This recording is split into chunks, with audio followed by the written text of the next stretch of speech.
Matrimonial site पर मिली दुल्हन। Mobile पर मैसेज की घंटी बजी। अनजान नंबर था। प्रोफाइल पिक्चर के नाम पर एक तकिए पर रखा एक गुलाब का फूल। मैसेज में लिखा था नमस्ते। सोचा कि एक और मैसेज। कॉन्टैक्ट का नाम देखने की कोशिश की। लिखा था रोज यानी गुलाब। थोड़ी देर रहने दिया। एक बार फिर से मैसेज टोन बजी। उसी नंबर से। जी नमस्ते।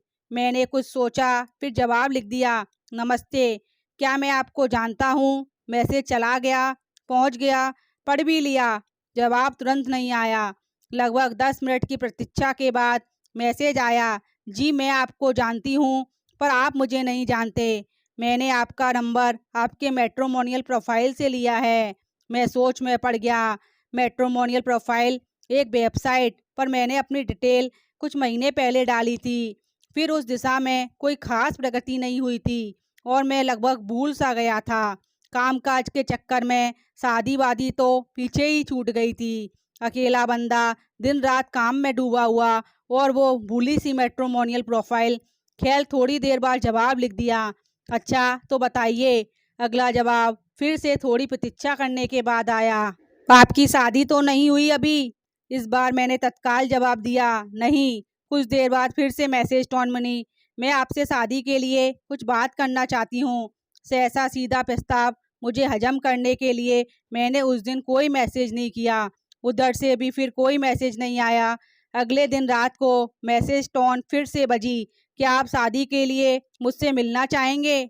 मैंने जवाब दिया देखिए मैं आपको जानता नहीं हूँ, आपका नाम तक नहीं जानता।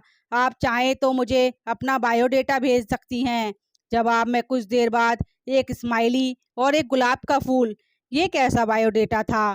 थोड़ी देर बाद मैं सो गया हल्की सी मुस्कान के साथ। अगले दिन रात को फिर से जी देखिए बायोडेटा तो मैं भेज नहीं सकती लेकिन आपसे मिलकर बात करना चाहती हूँ। यह कुछ अजीब और नया सा था कि बायोडेटा के नाम पर सीधा मिलना। अतः आज मैंने कोई जवाब नहीं दिया। ज़्यादा जल्दबाजी ठीक नहीं। एक दो दिन व्यस्त रहा। उस अनजान नंबर से कोई मैसेज नहीं आया। फिर एक रात मुझसे रहा नहीं गया। मैंने स्माइली भेज दी। मैसेज डिलीवर नहीं हुआ।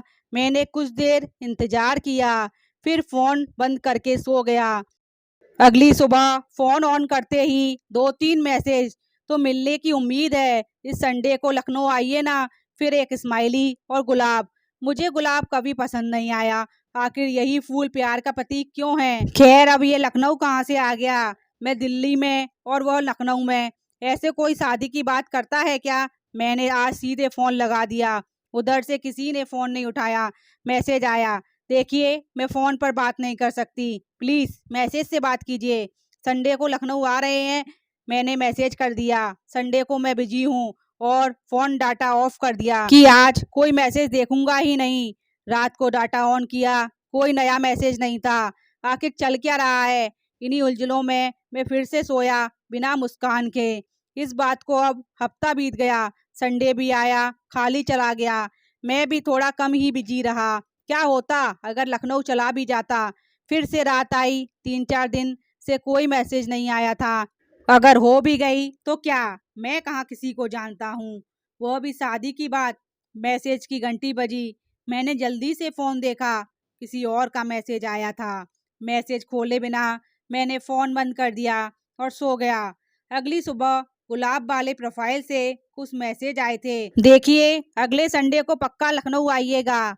होटल क्लॉक के रेस्टोरेंट में सुबह नाश्ते पर आपसे मिलूंगी। प्लीज़ प्लीज़ प्लीज़ मिल लीजिए। अगर इस संडे को आप नहीं आए तो शायद फिर कभी मौका ना मिले। उफ, अब तक डेडलाइन भी मिल गई थी जो कि इसी संडे को पूरी करनी थी। मैंने भी जीवन में तमाम तरह के पंगे किए थे।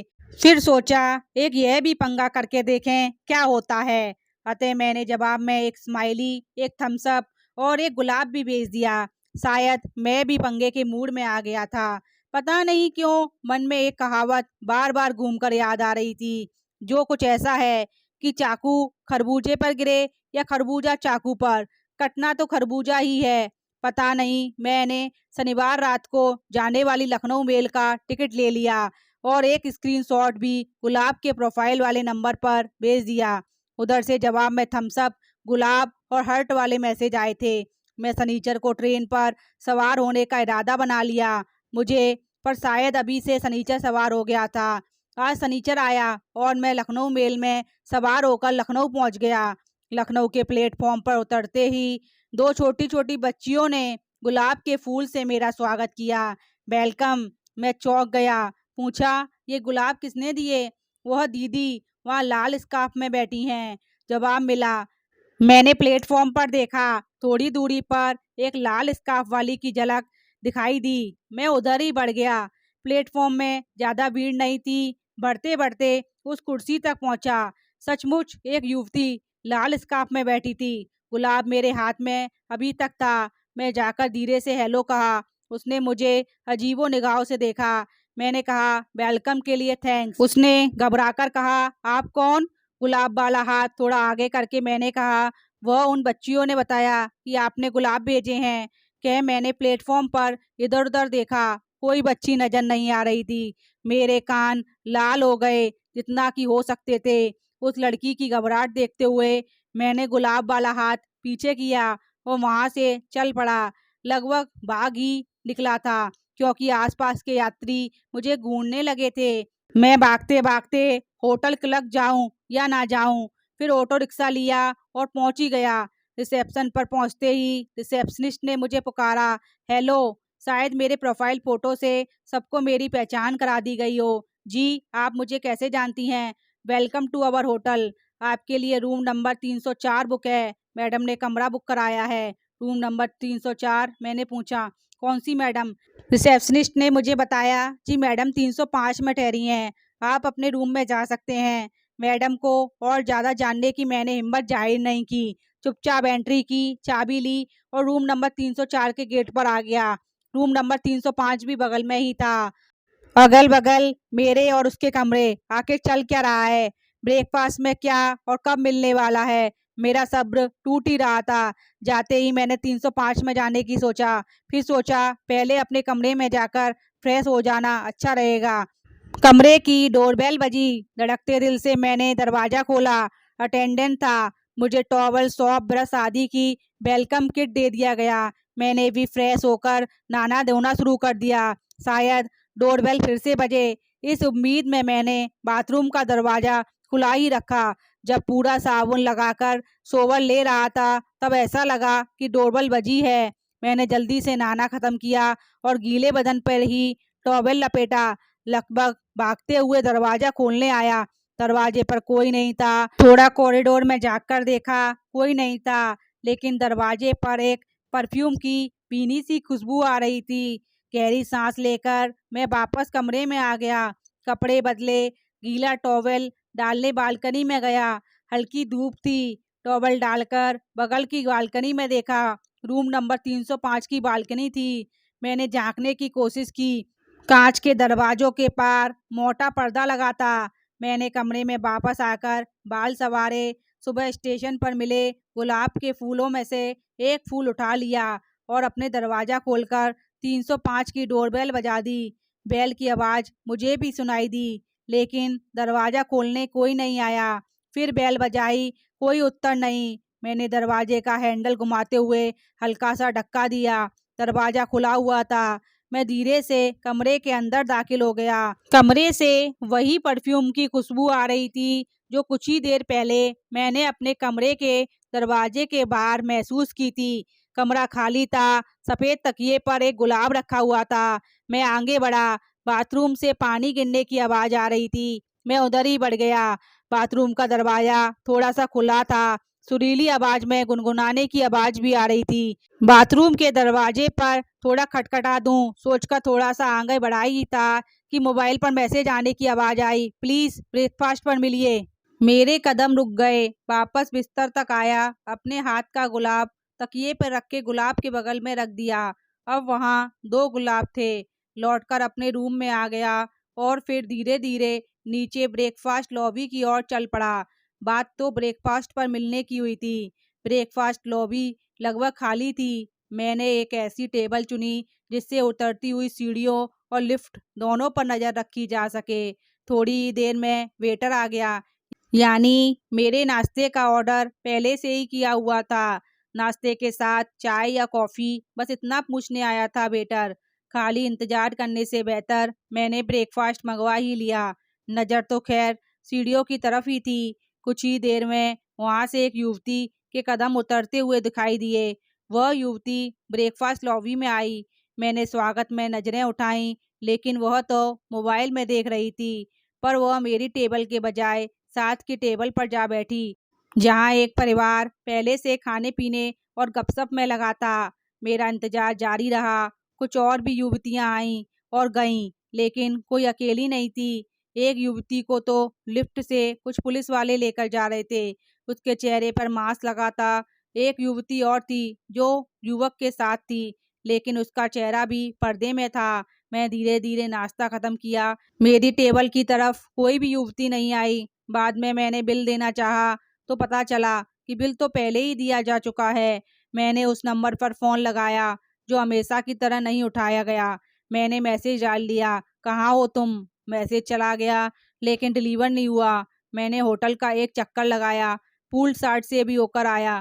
फिर रिसेप्शन पर जाकर पूछा, 305 वाली मैडम जिन्होंने मेरा कमरा बुक कराया था, वो कौन है, कहाँ है? रिसेप्शन वाली ने अपनी मुस्कान के साथ मुझे बताया कि गेस्ट की डिटेल शेयर करना हमारे होटल की पॉलिसी के खिलाफ है। साथ साथ रिसेप्शन वाली ने मेरे सर पर एक और बम फोड़ा। 305 वाली मैडम एक अर्जेंट काम की वजह से चेकआउट कर गई हैं। इससे आगे सुनने की मुझे ज़रूरत नहीं थी। फिर भी मैंने पूछा, क्या मेरे लिए कोई संदेश देकर गई हैं? जवाब मिला कि आपका कमरा आज के लिए बुक है। आप चाहें तो आज रात यहाँ रुक सकते हैं। मैडम तो चली गई हैं। मैं अपने कमरे में वापस आ गया। एक बार फिर से फ़ोन लगाया, पर कोई फ़ायदा नहीं। फिर मैं बगल वाले कमरा नंबर 305 में गया। कमरा खुला था, साथ में खाली भी था। कमरे में हल्की-हल्की वही परफ्यूम की खुशबू तैर रही थी जो मुझे अपने कमरे के दरवाजे पर मिली थी।